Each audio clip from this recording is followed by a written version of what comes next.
Welcome to Kishore academy.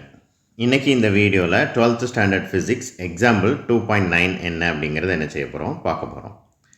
Calculate the equivalent resistance in the following circuit and find the values of current I, I1, I2 in the given circuit.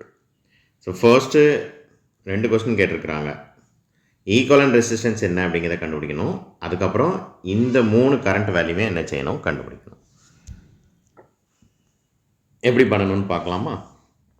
First டயக்ராமில் கொடுத்துருக்கிற resistor எப்படி connect ஆகிருக்குன்னு பாருங்கள். So பார்த்தாலே தெரியுது பேரலாக connect ஆகிருக்கு.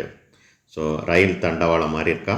ரயில் தண்டவாளம் மாதிரி இருந்தால் அது பேரலல் அப்படிங்கிற மாதிரி நான் ஸ்டூடெண்ட்ஸுக்கு புரிகிறதுக்காக சொல்லி கொடுத்துருக்குறேன். ஸோ பேரலாக கனெக்ட் ஆகிருந்தால் என்ன செய்ய முடியும்? எப்படி ஈக்குவலண்ட் ரெசிஸ்டன்ஸ் அல்லது எஃபெக்டிவ் ரெசிஸ்டன்ஸ் கண்டுபிடிக்க முடியும்? அந்த ரெண்டு வேல்யூவோட ரெசிப்ரோக்கல் வேல்யூ எடுத்து ஆட் பண்ணணும். ஸோ இங்கே 4 and 6 இருக்குது. ஸோ 1/4 எடுத்துக்கோங்க அண்ட் 1/6 எடுத்துக்கோங்க. எடுத்துகிட்டு இந்த ரெண்டையும் என்ன செய்யணும்? ஆட் பண்ணணும். இந்த ரெண்டையும் ஆட் பண்ணால் 5/12 வந்திருக்கு. அது எப்படி வரும்? முதல்ல 4 and 6க்கு எல்சிஎம் என்னன்னு என்ன செய்யணும்? கண்டுபிடிக்கணும். 2 2s are 4, 3 2s are 6. அவ்வளோதான், போதும். இப்போ இந்த மூணு வேல்யூவையும் என்ன செய்யுங்க? மல்டிப்ளை பண்ணுங்கள். ரைட், 2 and 3 அடுத்து வேறு எந்த காமன் நம்பரும் டிவைட் பண்ணாது இல்லையா? அப்போ எல்லாத்தையும் என்ன செஞ்சுக்கோங்க? மல்டிப்ளை பண்ணிக்கோங்க. 2 2s are 4, 4 3s are 12. So LCM வந்து என்ன அப்படின்னா 12. இப்போ என்ன செஞ்சுக்கணும்? ஃபர்ஸ்ட்டு இந்த 1/4 எடுத்துக்கணும். 4 கூட டினாமினேட்டரில் இருக்கிற 4 கூட எந்த வேல்யூவை மல்டிப்ளை பண்ணால் 12 கிடைக்கும், எல்சிஎம் ஆகிய 12 கிடைக்கும்னு பார்க்கணும். 3, அதே 3யை நியூமரேட்டர்லையும் என்ன செய்யணும்? மல்டிப்ளை பண்ணணும். ரைட், 1/4 சின்ன கிளாஸில் படிச்சிருப்பீங்க. இன்ட்டு ஒரு காமன் நம்பரால் நியூமரேட்டர் அண்ட் டினாமினேட்டர் மல்டிப்ளை பண்ண போகிறோம். டினாமினேட்டரில் எனக்கு 12 வரணும். அப்போ 4 × 3, அதே 3யை மேலே மல்டிப்ளை பண்ணணும். அப்போ 3, 1 3 is 3. இதே மாதிரி தான் ரெண்டாவது ஸ்டெப்.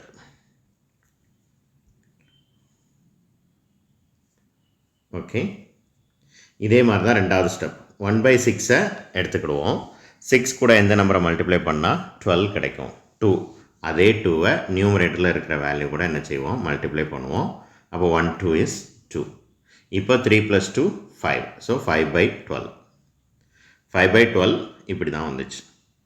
இப்போ பார்த்தீங்கன்னா இது 1/RPயோட வேல்யூ தான். நம்ம 1/RPயோட வேல்யூவை எங்கேயும் சப்ஸ்டிடியூட் பண்ண முடியாது. ஆர்பியோட வேல்யூவை தான் சப்ஸ்டிடியூட் பண்ணணும். ஸோ ரெசிப்ரோக்கல் எடுக்கணும். ரெண்டு பக்கம் ரெசிப்ரோக்கல் எடுங்க. 1/RP என்னவா மாறிடும்? RP / 1. ஸோ டினாமினேட்டரில் 1 இருந்தால் என்ன செய்யண்டா? எழுதணும்னு அவசியம் இல்லை. அதனால் RPன்னு மட்டும் எழுதியிருக்காங்க. ஸோ இங்கே இருக்கிற வேல்யூவும் என்னவாயிரும்? ரெசிப்ரோக்கல் ஆயிரும். 12/5.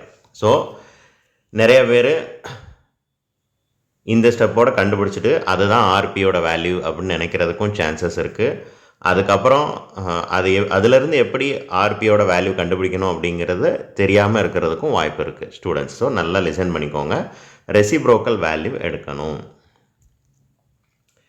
இப்போ ஃபர்ஸ்ட் ஆன்சர் என்ன அப்படிங்கிறது என்ன செஞ்சாச்சு? கண்டுபிடிச்சாச்சு. ஃபர்ஸ்ட் கொஸ்டினுக்கான ஆன்சர் என்ன அப்படிங்கிறது என்ன செஞ்சாச்சு? கண்டுபிடிச்சாச்சு. அடுத்து நம்ம என்னெல்லாம் கண்டுபிடிக்கணும் அப்படின்னா I1, I2.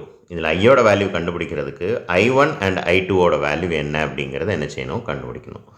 ஸோ அதை எப்படி கண்டுபிடிக்கணும் அப்படின்னு சொல்லி பார்க்கலாமா? ஸோ அதே ஓம்ஸ்லா தான். I = V/R அப்படிங்கிற ஃபார்ம்லாம் நமக்கு நல்லாவே தெரியும். வோல்டேஜ் வந்து 24. வோல்டேஜ் வந்து 24. அது எங்கே இருக்குது அப்படின்னா, ஸோ சம்மில் கொடுக்கல, ஆனால் டயக்ராமை பாருங்கள். 24 வோல்ட். V அப்படிங்கிற யூனிட்டை வச்சு கண்டுபிடிக்கலாம். அல்லது இந்த சர்க்யூட் டயக்ராமில் இருக்கக்கூடிய இந்த சிம்பிள் இருந்துச்சுனாலே அது என்னது தான்? அதுதான் வோல்டேஜ், அதுதான் பொட்டன்ஷியல் டிஃப்ரென்ஸ். ஓகேவா? அதுலேருந்து என்ன செஞ்சுக்கலாம்? கண்டுபிடிச்சிக்கலாம். 24 / R1ஓட வேல்யூ வந்து 4. அதாவது I1 அப்படிங்கிறது, I1னா என்ன அர்த்தம் அப்படின்னா இந்த 4 ஓம் ரெசிஸ்டர் வழியாக ஃப்ளோ ஆகக்கூடிய கரண்ட்டோட வேல்யூ. அப்போ ஆருக்கு மேலே என்ன சப்ஸ்டியூட் பண்ணணும்? 4 தான். So 24 / 4 6 ampere. அதே மாதிரி ரெண்டாவது ரெசிஸ்டர் எது? 6. இந்த 6 ஓம் வழியாக ஃப்ளோ ஆகக்கூடிய கரண்ட்டோட வேல்யூ என்ன? அது I2ஆக இருக்கும். ஓகேவா? அப்போது அதே 24 இப்போ 6ஆல் டிவைட் பண்ணணும். 24 வோல்ட்டை 6ஆல் டிவைட் பண்ணணும். ரெண்டு பக்கமும் வோல்டேஜோட வேல்யூ வந்து மாறாது, சேஞ்ச் ஆகாது. இந்த சர்க்கியூட் ஃபுல்லாக எல்லா இடத்துலையும் வியோட வேல்யூ வந்து கான்ஸ்டண்ட்டாக தான் இருக்கும். ஏன்? ரெசிஸ்டர் பேரலில் கனெக்ட் ஆகிருக்கிறதுனால கொடுத்துருக்காங்க பாருங்கள். ஸோ இப்போ I1 I2 அதோட வேல்யூ என்னன்னு நினச்சிஞ்சாச்சு, கண்டுபிடிச்சாச்சு. இப்போ ஐயோட வேல்யூ வேணும் அப்படின்னா இந்த ரெண்டு வேல்யூவையும் ஜஸ்ட் ஆட் பண்ணிட்டீங்கன்னா that is the value of I. So I1 + I2 which is equal to 10. 6 + 4 which is equal to 10. 10 ampere. எல்லா இடத்துலையும் யூனிட் ரொம்ப முக்கியம். இப்போ இதில் ஒரு சின்ன ட்விஸ்ட் என்ன, வோல்டேஜோட வேல்யூ என்ன அப்படிங்கிறது சம்மில் கொடுக்கல. டயக்ராமை பார்த்து கண்டுபிடிக்க வேண்டியது உங்களுடைய பொறுப்பு. தேங்க்யூ.